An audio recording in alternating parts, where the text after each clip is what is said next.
देखिए पहला प्रश्न दे रखा है आपका, अलैंगिक जनन मुकुलन द्वारा होता है। तो अलैंगिक जनन जो है मुकुलन द्वारा होता है, किसमें होता है?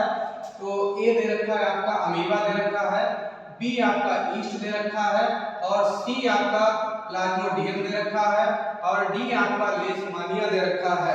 अब एक चीज याद रखें, यहाँ पे अगर दोनों आ जाते हैं ईस्ट और लेशमानिया तो आपको लेशमानिया ही लगाना है, और अगर कोई सिंगल मिलता है या तो ईस्ट मिले या तो लेशमानिया मिले तो आपको वही लगा देना है जो भी मिले इन दोनों में। अगर दोनों मिलते हैं तो दोनों का मतलब होता है कि एक पे लगाना है तो लेशमानिया ही आप लगाएंगे। तो इसी प्रकार दूसरा वाला प्रश्न देखिए, निम्न में से कौन मानव में मादा जनन तंत्र का भाग नहीं है? मादा जनन तंत्र का भाग नहीं है, मतलब मानव में मादा जनन तंत्र का भाग नहीं है।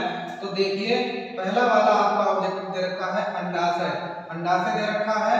तो अंडाशय हम सोच रहे हैं कि मनुष्य में ये नहीं होता है, नॉर्मल की बात है, अंडाशय नहीं। तो बी वाला देखिए, बी देखते हैं तो बी दे रखा है गर्भाशय, तो ये भी मानव में जो है अंग नहीं पाया जाता है। तीसरा वाला हम देखेंगे शुक्रवाहिका, तो शुक्रवाहिका तो शुक्राणुओं का निर्माण किसमें होता है? मानव में होता है। तो शुक्रवाहिका ये कहाँ पाई जाएगी? यही मानव में पाई जाएगी, तो ये वाला सही है। डिंबनी ये जो है मादा में पाई जाती है। इसी प्रकार देखिए प्रश्न नंबर तीसरा आपका दे रखा है, पराग कोश में होते हैं, मतलब पराग कोशों में क्या होते हैं? तो देखिए ये आपका पहला वाला दे रखा है बाह्यदल, और बी दे रखा है अंडाशय, और सी दे रखा है अंडक, और डी दे रखा है परागकण।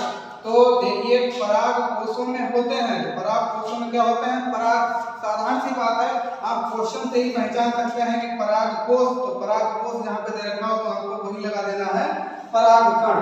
तो यहाँ पर ये डी वाला सही हो जाएगा, मतलब पराग कोशों में क्या होते हैं? परागकण होते हैं। ठीक है, आगे और भी क्वेश्चन देखने के लिए हमारे YouTube चैनल को सब्सक्राइब करें।